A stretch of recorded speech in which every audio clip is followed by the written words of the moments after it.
Nessa noite, seja glorificado e exaltado através da vida dele. Que ele seja um canal de bênção para as nossas vidas. Que a palavra que vai sair da boca dele venha abençoar o teu povo. Que o teu povo nessa noite saia daqui transformado pelo poder que há na tua palavra. Que o Senhor não fale através da boca dele o que nós queremos ouvir, mas o que nós precisamos ouvir. E que o Senhor assim seja com ele, em nome de Jesus. Amém.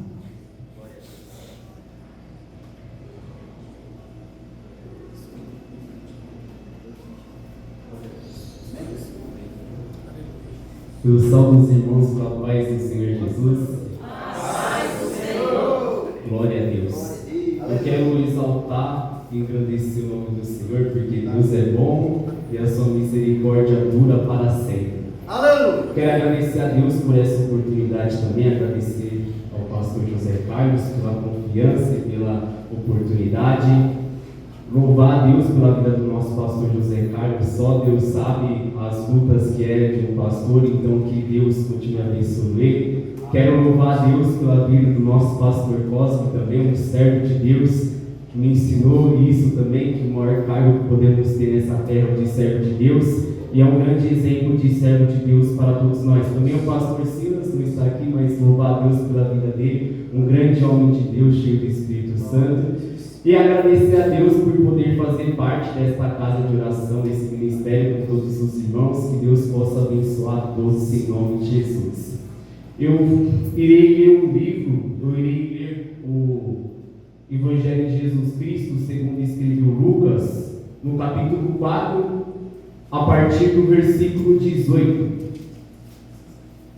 Capítulo 4, a partir do versículo 18. É acerca de missões, e eu vou resumir em 3 palavras, porque o tempo ele vai ser curto, então 3 palavras que os irmãos podem levar para casa para a meditação que vai ser pegado, é separados, santificados e capacitados. Lucas, capítulo 4, a partir do versículo 18. O Espírito do Senhor é sobre mim, pois que me ungiu para evangelizar os povos, enviou-me a curar os quebrantados no coração, e a pregoar liberdade aos cativos, a dar vista aos cegos, a pôr em liberdade os oprimidos, a anunciar o ano aceitável do Senhor. Amém. Os irmãos podem se aceitar em nome do Senhor Jesus. Eu irei trazer uma breve introdução para conseguirmos ter mais clareza do contexto desse versículo. Essas palavras elas foram ditas por Jesus Cristo, lendo o livro de Isaías. Jesus Cristo ele estava na sinagoga em um dia de sábado, mais específico na sinagoga onde ele cresceu, em Nazaré. Os judeus tinham por costume se reunir no dia de sábado para poder ler a Torá. A Torá ela é a Bíblia antiga. E nesse dia que eles se reuniram no sábado, eles deram a oportunidade para Jesus Cristo, pois Jesus Cristo, o nome dele já estava se espalhando. Então dão a oportunidade para Jesus Cristo, trazem para Jesus Cristo o livro do profeta Isaías. Aí Jesus Cristo ele procura no livro do profeta Isaías, no capítulo 61. E no capítulo 61 contém esse versículo que acabamos de ler. Para entender um pouquinho melhor o contexto desse versículo que lemos, se formos e retrocedemos no capítulo anterior, em Lucas 3, vai dizer que o governante daquela época era Herodes. Ou seja, politicamente Israel ela estava sob pressão do Império Romano, porque eles tinham que pagar imposto para o Império Romano, então eles estavam sob a pressão do Império Romano. E alguns versículos posteriores, Lucas ele vai relatar que existia 2 sumos sacerdotes naquela época.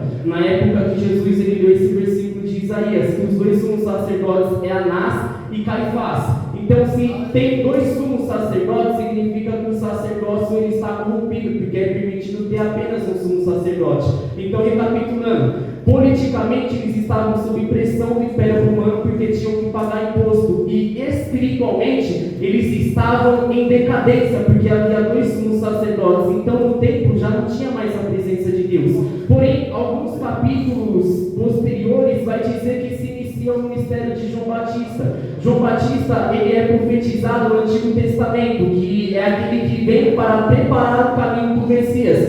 E vai dizer que João Batista ele vai vir na virtude e no poder de Elias. Então João Batista ele inicia o seu ministério no deserto. E as pessoas, ao invés de elas irem no templo, elas vão escutar João Batista no deserto.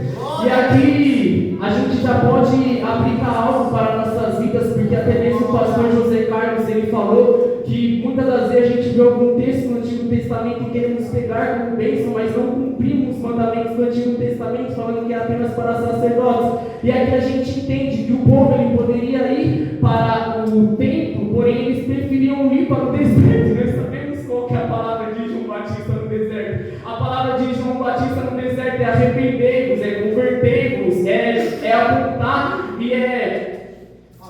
Muito obrigado, Deus abençoe, irmão. E a palavra de João Batista é uma palavra de arrependimento, é uma palavra dura. Porém, eles preferem no deserto ouvir uma palavra dura sendo ministrada pelo Espírito Santo do que ir num templo onde não tem a presença de Deus. Nós podemos trazer isso hoje para a nossa vida, porque é melhor nós irmos em uma igreja onde a Bíblia ela é aberta e é exposta a palavra de Deus, mesmo que seja uma palavra de arrependimento, mesmo que seja uma palavra de transformação, mas é uma palavra que está sendo ministrada pelo Espírito Santo de Deus, ao invés de irmos em outra igreja, onde diz que vai ter chave, diz que vai ter carro, mas o profeta ele não diz o seu pecado que está escondido. Então isso acaba não acontecendo, e se acontecer não adianta de nada, pois a palavra de Deus diz que o que adianta o homem ganhar o mundo inteiro e perder a sua alma. Então é melhor estarmos em um lugar que tem a palavra de Deus sendo aberta e ministrada pelo Espírito Santo de Deus. Aí agora a gente pode entrar no texto.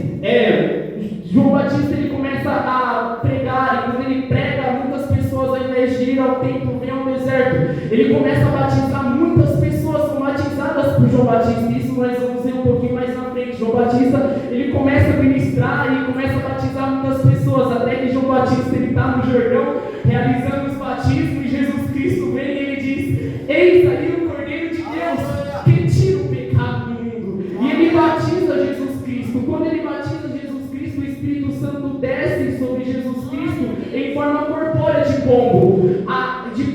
O céu se abre e vem uma voz do céu e fala: esse é o meu filho amado a quem me comprazo. E a gente vai para o capítulo 4, versículo 1. Após Jesus Cristo ser batizado por João Batista, ele é cheio do Espírito Santo de Deus. E ele, cheio do Espírito, ele é conduzido até o deserto para ser tentado pelo adversário. Nós já sabemos o que acontece: o adversário aparece, tenta Jesus Cristo, diz um monte de sofismas. Sofismas são mentiras disfarçadas de verdade. Jesus Cristo é o caminho, a verdade e a vida. Então ele refuta o sofisma com a verdade da palavra de Deus.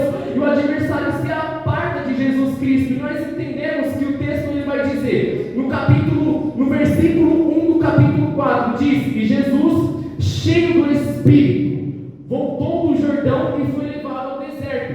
E se nós formos no capítulo 14, diz assim, no versículo 14, diz assim: então, pela virtude do Espírito, voltou Jesus para a Galileia. Eu nem queria aplicar algo na introdução, mas vamos aonde o Espírito Santo nos guia. Nós entendemos que Jesus Cristo, ele vai ao deserto conduzido pelo Espírito Santo de Deus. E ele vai cheio do Espírito para o deserto, é tentado pelo adversário. Mas quando ele volta, ele não volta. A palavra não diz cheio, a palavra diz na virtude do Espírito Santo. Porque quando o Espírito Santo de Deus ele te leva para o deserto, você não sai do deserto da mesma forma. Porque quando o Espírito Santo de Deus te leva para o deserto, ele está te levando para você se achegar mais perto de Deus, para você ter mais a presença de Deus,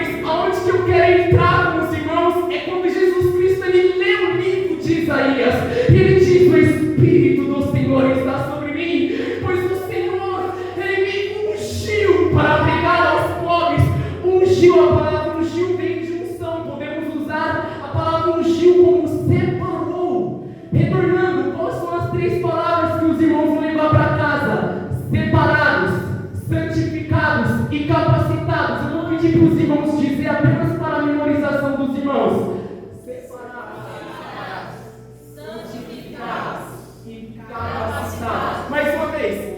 Separados, santificados, capacitados. Glória a Deus, apenas para a memorização dos irmãos. Então Jesus está falando, o Senhor me separou para evangelizar os pobres e o restante das palavras. Ou seja, o Senhor me separou, o Senhor me ungiu. Vamos ver no Antigo Testamento o que significa unção. A unção, ela é representada por óleo. O óleo, ele simboliza o Espírito Santo. E esse óleo é derramado sobre pessoas específicas para realizarem obras específicas. Quais são essas pessoas que são ungidas no Antigo Testamento? Reis, sacerdotes, profetas, eles são ungidos. E o que representa essa unção é o óleo. E quando uma pessoa ela é ungida, ela é separada, ela é santificada e ela é capacitada. Até mesmo utensílios eram ungidos no Antigo Testamento. Então, se uma pessoa vem e deixa ela assim, ungir meu carro, o pastor vai falar, eu vou ungir seu carro, mas seu carro vai ficar aqui na igreja, porque quando unge algo, esse algo ele é separado para Deus. Então, no Antigo Testamento, a unção separava, santificava e capacitava. Vamos ver alguns exemplos. Deus, quando ele vai dizer a Jeremias, em Jeremias capítulo 1, versículo 5, ele diz assim para Jeremias: antes que te formasse no ventre, eu te conheci, e antes que saísse da madre, te santifiquei, e as nações te dei por profeta. O que Deus está falando para Jeremias?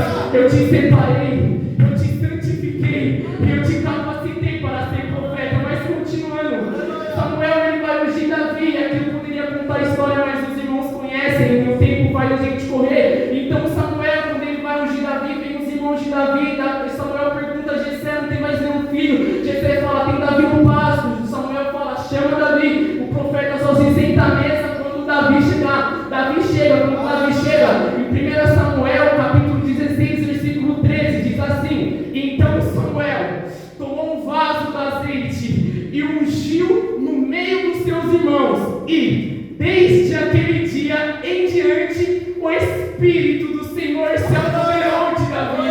Então, quando Davi é ungido, ele é separado, capacitado, ele é separado, santificado e capacitado. O Espírito Santo se apodera dele para que ele possa ser santificado através do Espírito Santo, porque sem o Espírito não tem como ter santificação. Então, o Espírito Santo ele se apodera de Davi, e esse mesmo Espírito que se apodera de Davi é o Espírito que volta com Davi para o pasto. Mas agora Davi volta apoderado pelo Espírito, e é aquele Espírito que garante a Davi que ele vai ser rei. É aquele Espírito que Samuel ungiu ele, que garante que ele vai sair do pasto e ir para o palácio, porque é o Espírito que capacita.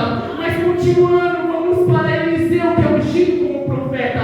Eliseu passa por um dos piores momentos do ministério dele, chega a pedir até a morte a Deus, mas Deus envia um anjo e diz: come e bebe, muito longa é a sua jornada. Ele passa 40 dias, 40 noites no deserto, vai à caverna. Quando ele chega à caverna, Deus fala com ele. Mas resumindo, para a gente continuar, Deus fala a Elias, fala assim: Elias, separa Azael como rei da Síria, separa Jeiel para ser rei, e separa Eliseu para ser profeta no seu lugar. Ele não fala separa, ele fala unge. Mas aqui estamos para a melhor compreensão dos irmãos: separa. Então ele chega até Eliseu. Quando ele vê Eliseu, ele lança a sua capa aos pés de Eliseu. Eliseu vê a capa lançada aos pés de Eliseu, e Eliseu fala assim para Elias: Elias, deixa eu correr para mim mandar um beijo para minha família e me despedir dela. Elias fala: vai e volta, o que tem a ver contigo? Ou seja, Eliseu ele entendeu o que estava acontecendo, porque a capa estava representando essa questão da unção, porque a capa significava o ministério de Elias. Tanto é que quando Elias ele é levado ao céu pelo redemoinho, Eliseu fala: joga sua capa, porque a capa de Elias é como se fosse uma credencial. Ó, tem uma capa de Elias, eu estou assumindo o ministério dele. Então Eliseu ele olha a capa sendo jogada e fala: deixa eu me despedir da minha família, porque Eliseu ele entendia que quando é ungido é separado, quando é separado é santificado, e quando é santificado é capacitado. E depois que ele pede para despedir a família, ele está dizendo para a gente: depois que eu sou ungido não tem mais volta, depois que eu levanto a mão e aceito Jesus, não tem mais como voltar atrás. Aí você pode falar para mim: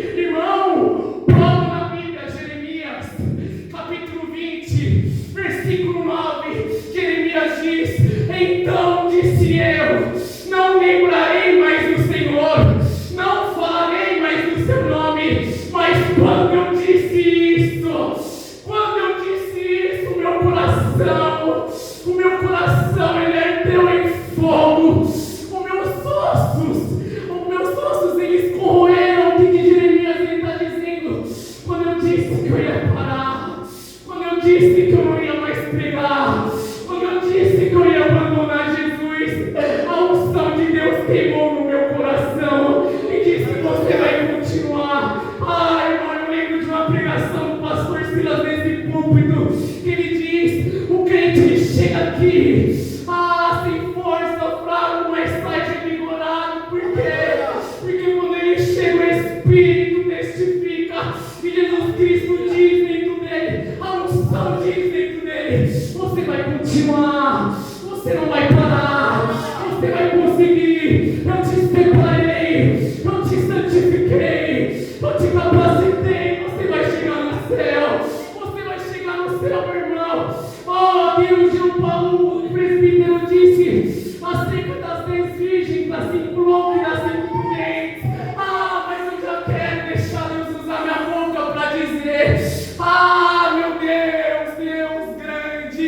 Oh, aleluia, eu quero dizer para quem está aqui que foi separado, para quem está aqui que foi santificado, para quem está aqui que foi capacitado por Deus, que o fogo que Deus acendeu, ele não vai apagar. O fogo que Deus acendeu em você, ele não vai apagar, meu irmão.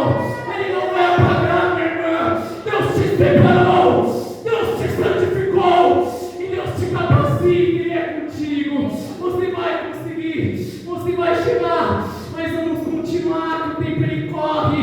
Porque, meu irmão, não estou falando apenas do Antigo Testamento, mas se precisar ir para o Novo, a gente vai para o Novo. Jesus Cristo vai até Pedro, o barco de Pedro, Pedro vai lá, realiza: Deus, eu não estou pescando nada. Deus, Jesus Cristo, só lança a rede ali. Pedro vai lá, lança a rede. Aí todo mundo fica assustado: meu Deus, eu não consigo nem levantar a rede aqui, o negócio deu muito peixe. Ele fala: mestre, eu não estou pescando nada. Mas quando vem a rede cheia de peixe, que ele vê o milagre de Jesus, aí ele diz para Jesus: Senhor, aparta-te de mim, eu sou pecador, Senhor, eu não mereço que você esteja aqui. Aí Jesus fala: calma, Pedro,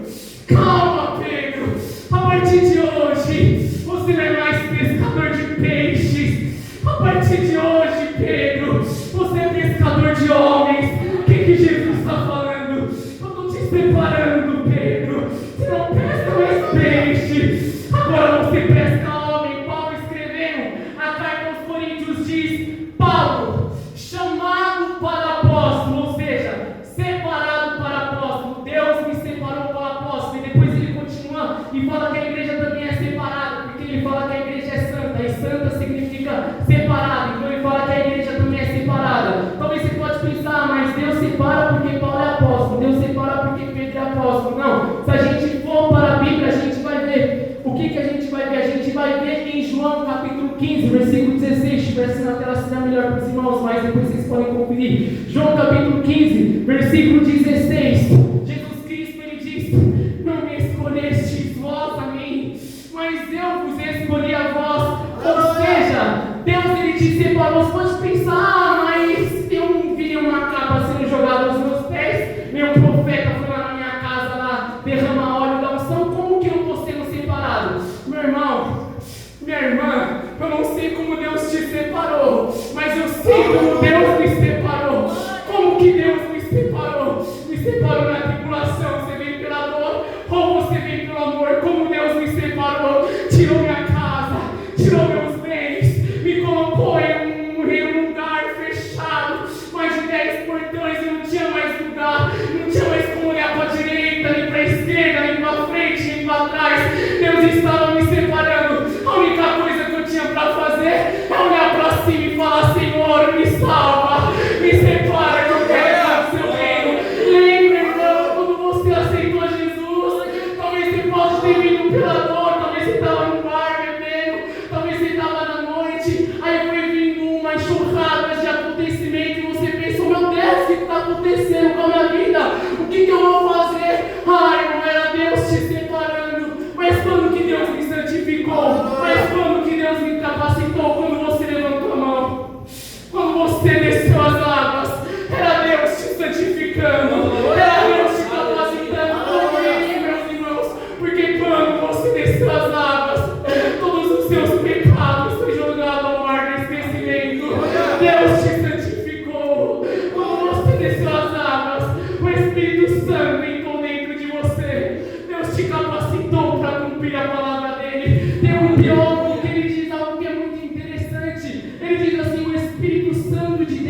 Deus. Ele diz assim: o Espírito Santo de Deus, ele serve para que nós possamos cumprir a palavra de Deus. Aleluia! Glória a Deus! Ah, meu irmão, mas vamos voltar para o texto, Na verdade, vamos voltar para o texto. Lucas, quem deixou aberto, capítulo 4, a partir do versículo 18. O Espírito do Senhor é sobre mim, pois que me ungiu para evangelizar os pobres. Aqui Jesus já está dando uma aula de missão para nós. O culto é de missões.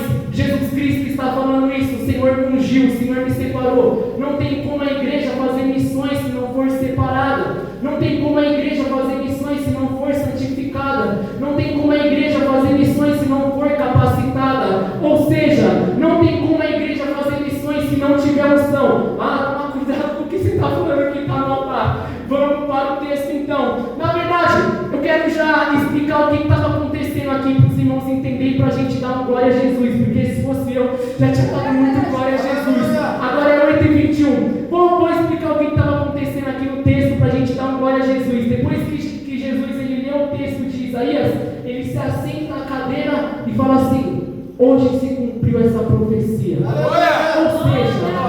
Ou seja, o que Jesus Cristo ele está falando? O Senhor me ungiu, lê o livro de Isaías e fala: hoje se cumpre essa escritura. O que Jesus Cristo ele está falando? O Senhor me ungiu como rei, mas não é rei como Davi, é rei dos reis e Senhor dos senhores. O Senhor me ungiu como sacerdote, mas não é sacerdote igual Samuel, é sumo sacerdote, segundo a ordem de Melquisedeque. O Senhor me ungiu como profeta, mas não é profeta como Moisés, é o profeta que Moisés diz: se levantará um profeta que é maior que eu, a eles escutai. Se escutar ele será salvo, se não escutar ele será condenado. Jesus Cristo ele está falando o que o pastor Cosme disse. Jesus Cristo está dizendo diante daquele povo que conhece Jesus como filho de José o carpinteiro. Ele está dizendo: eu sou o cordeiro que tira o pecado do mundo, que João Batista diz, mas eu também sou o leão da tribo de Judá. Eu sou o advogado fiel, mas eu também sou o justo juiz. Eu sou o Alfa, eu sou o Ômega, eu sou o princípio, eu sou o fim. Jesus Cristo ele está dizendo: eu sou o Messias que havia de vir. Ah, meu irmão, se fosse eu já tinha levantado, eu já tinha dado muita glória a Jesus. Igual um time, irmão, você tinha dado muita glória a Jesus, porque a unção no Antigo Testamento que falamos, ela era apenas para reis, ela era apenas para sacerdotes, ela era apenas para as profetas. Mas teve um profeta que se levantou, Joel, capítulo de número 2, a partir do versículo 28, o profeta Joel diz algo para nos alegrarmos, porque no Antigo Testamento quem tinham são reis, sacerdotes e profetas, mas no Novo Testamento se cumpriu a profecia de Joel. E que profecia é essa, irmã Angélica? A profecia é assim: a de ser que depois derramarei o meu espírito sobre toda a carne. Os vossos filhos e vossas filhas profetizarão, os vossos velhos terão sonhos, os vossos jovens terão visão, e também sobre os servos e sobre as servas, naquele dia derramarei do meu espírito. Aleluia! E após se cumprir o Pentecoste, no Novo Testamento, quem é a unção? A unção não é mais o óleo, esse óleo é para curar os enfermos, segundo o presbítero ungiu os enfermos. Mas no Novo Testamento, quem que é a unção? Meu Deus, eu já tinha dado muita glória a Deus. Quem que é a unção no Novo Testamento? Vamos ver, vamos para Mateus, capítulo 28, versículo 18 e 19. Está escrito o quê? E chegando-se Jesus glorificado, depois de ressuscitar no terceiro dia, chega Jesus e falou-lhes dizendo: é-me dado todo o poder, é-me dado todo o poder no céu e na terra. Portanto, ide, ensinai todas as nações, batizando-as em nome do Pai, e do Filho, e do Espírito Santo de Deus. Jesus Cristo está falando: é-me dado o poder, eu sou a unção. E agora que eu tenho essa unção, o que eu faço? Eu derramo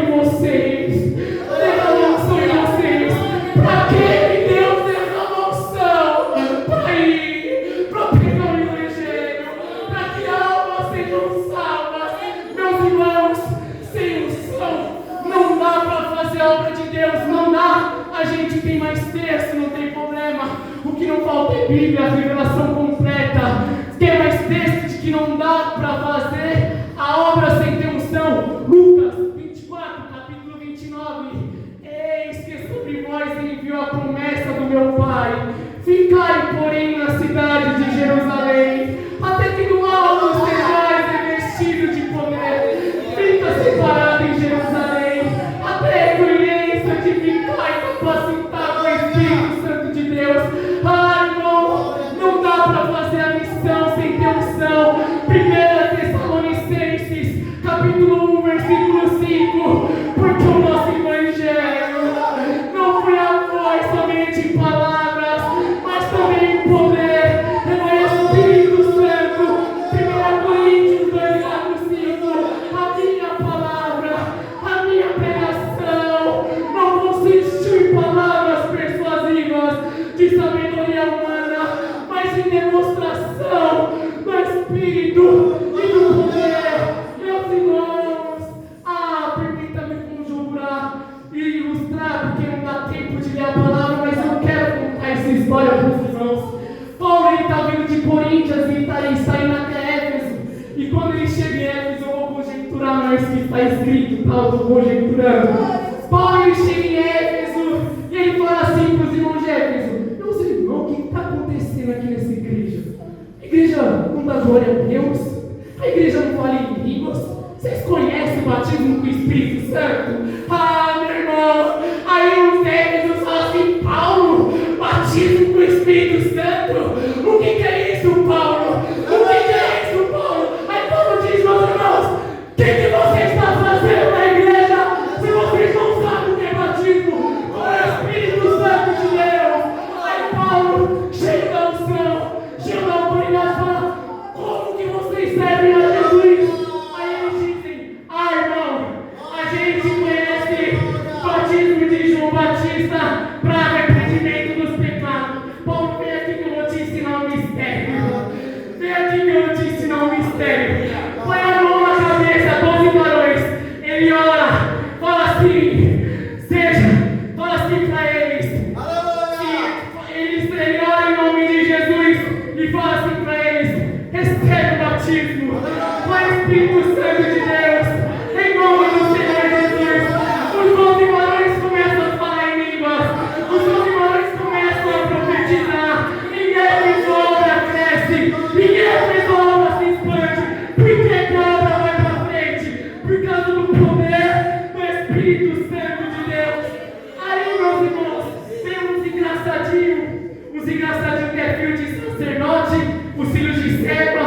Aí fala assim: nossa, Paulo é cheio da unção, Paulo é cheio do Espírito Santo, fala: vou fazer igual Paulo. Vai lá no endemoniado, aí fala assim pro endemoniado: eu conjuro-te, em nome de Jesus Cristo, a quem Paulo prega. Meu irmão, eles não eram separados, eles não eram santificados, eles não eram capacitados. O que o endemoniado fala para ele? Fala assim: eu conheço Paulo, eu conheço Jesus, mas e você? Quem você é? Quem que você é no mundo espiritual? Meu irmão, você pode chegar para mim e pode falar assim: eu sou reverendo da Igreja Assembleia de Deus, eu estudo teologia. Lá no Bosque da Saúde, eu sou o último membro que ficou lá. Foi todo mundo embora. Só ficou eu lá no Bosque da Saúde, só tem eu. Mas aí a pergunta é: quem é você no mundo espiritual? Aqui na igreja eu sei quem que você é.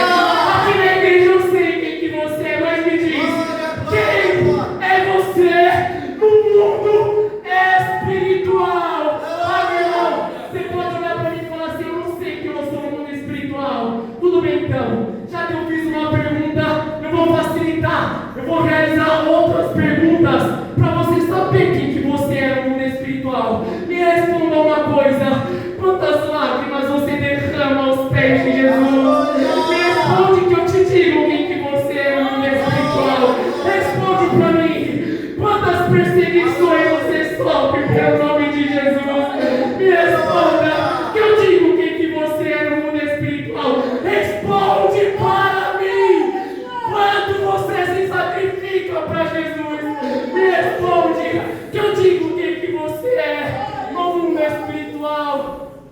um minutinho, tinha mais coisa para pregar, mas eu não quero Aleluia, Jesus. ser inconveniente com os irmãos. Então, que Deus abençoe a todos, que eu agradeço a Deus. Aleluia.